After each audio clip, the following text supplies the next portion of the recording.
Good evening. Um, I have limited my prediction of videos. Um, the absence of Trump means you don't have as much controversial content to talk about.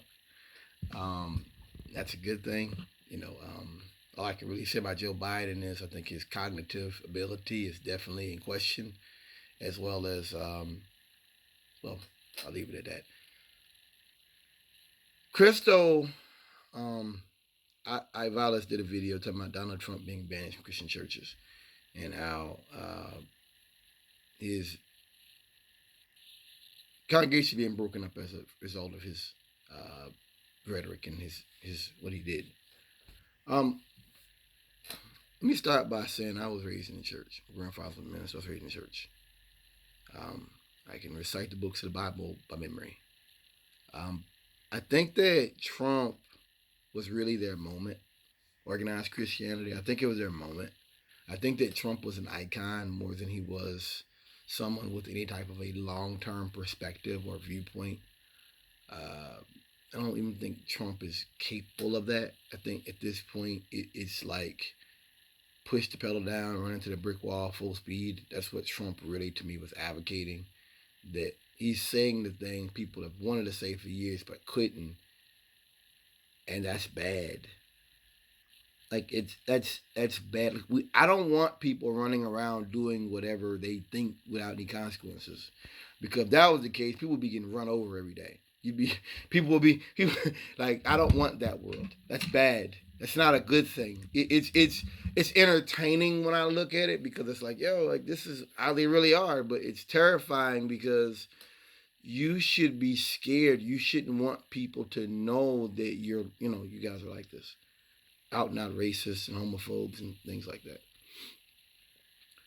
Christo highlighted a minister that was talking about a church in Northern Virginia where a trio of elders didn't receive 70% of the vote because people were misled, being told that the three individuals nominated to be elders would advocate selling the church building to Muslims who converted it into a mosque. I Once again, I think that this was Trump's moment. I think this was the Christian rights moment. I think that he was an icon. This taking America back the way the world was 100 years ago, to the 50s, to the 20s, to that age. And I've talked about how that's not realistic. I've talked on here about how, for one point, Germany's getting ready to phase out coal. Much of the world is trying to phase out coal, and Trump's talking about he was making moves to go back into it. Like, all their ideas were dinosaur ideas, and that's why I think the young people, they see. I mean, what you really did with making Trump a mascot is you pimped organized Christianity. You made Christianity into a fad. That's what people don't realize. When they talk about, like, putting gay stuff out, it's gonna make kids gay. These are fads. It's like Black Lives Matter. That's a fad. That will go away. That's just something going on right now because of what's been done to black people and the awareness of Black Wall Street and other things that have been done to us. But black folks already know about a lot of this stuff you're talking about. We knew this stuff. And so there's a fad of black stuff. That doesn't mean, that we're taking over. No, we still don't have any money. Black folks ain't got no power in this country. And don't be fooled that some half black, half white guy that grew up in Hawaii going to private schools that were $100,000 a year, raised by a white mother, that's left a bunch of money, that went to Harvard, that has anything to do with the lifestyle and the ability of the average black man. Don't be fooled by that. You shouldn't be fooled by that. I don't think Obama did anything. Stay on subject. I think that they made Christianity into a fad. Look at all the Christian ministers that made prophecies about Trump and about his being reelected that never happened. They're false prophets. That means the will of God is not with those ministers. That's what that means. You're a false prophet.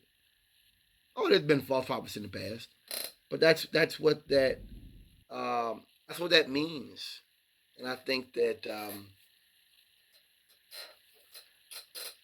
that's really what you're looking at is that fad is kind of ending, and people are recognizing like more things coming out about January the 6th, that Trump was involved, that Trump was having conversations like the week before, that he was kind of inspiring violence, that you had congressmen that were inspiring violence and were giving people walkthroughs of the Capitol. I mean, this is what you've made Christianity into.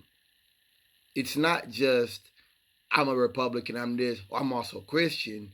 You made it to where it's like the Crusades, and I think that was an error, and I think more importantly that's a weakness with those people. That's a weakness that they would do something like that.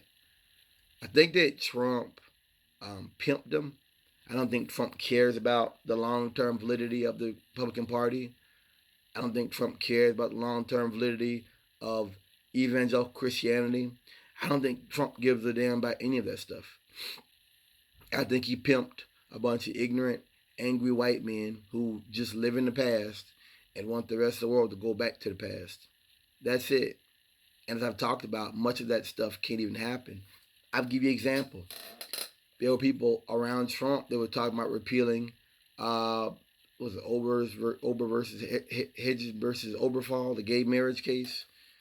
They can't roll that back. Gay marriage. That's not gonna happen. All Trump can do is put in judges that agree with that. That they're like, yeah, I don't like gay people either. That's it. But these bumpkins believe, these bumpkins roll, they fall into it. Just like with Obama, that he's gonna legalize marijuana and all this. He didn't do any of that stuff. I think that this was a moment for these groups. I don't think that Trump and Obama were like, well, you had black liberation stuff, then you had white liberation, because with Obama, you never saw any black people try to take over the government. You never see anything like that. Even with all those protests and even the violence. Oh, and now we're learning about how you had white people in the protests up in Minneapolis after George Floyd was murdered. That the burning of that building, I think, was done by a white man.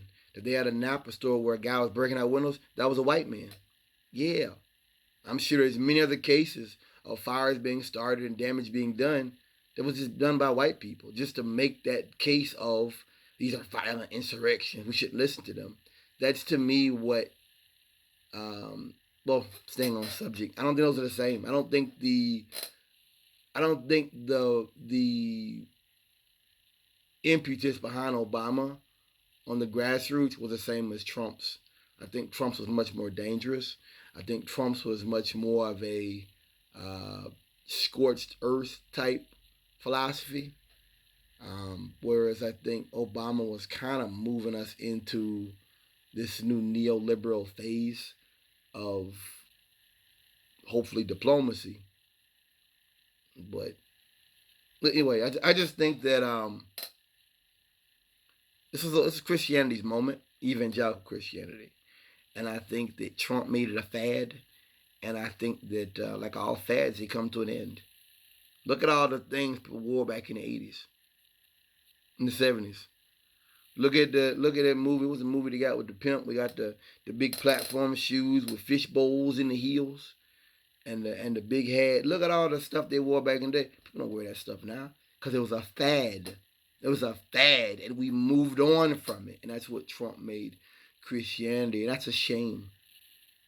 That's a shame because what it does, it cheapens the religion and it cheapens the faith of the true faithful, the true followers. It cheapens it into something that it shouldn't be. Thanks for listening.